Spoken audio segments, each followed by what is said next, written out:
যারা এসেছেন অনেকে অন দ্য ওয়েতে, প্রত্যেককে আমার যুক্তরাজ্যে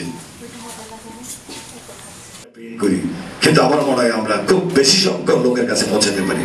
আমাদের একটা I definitely will continue to support him to the best of my ability, and as well.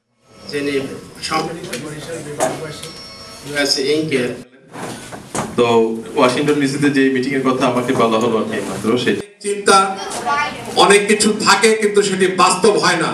Sarafat হোসেনের এই পত্রিকা তার চিন্তাধারার বাস্তবতা, এবং এই পত্রিকাটির মাধ্যমে আমরা আমাদের জাতীয়তাবাদী তোমার শাহী দরবারে হাত বিছাইলাম, মেহেরবানি। এডিটর এবং চেয়ারম্যান মোহাম্মদ সবাই আজ যুগপৎভাবে যুক্তরাষ্ট্র এবং যুক্তরাজ্যে এই পত্রিকা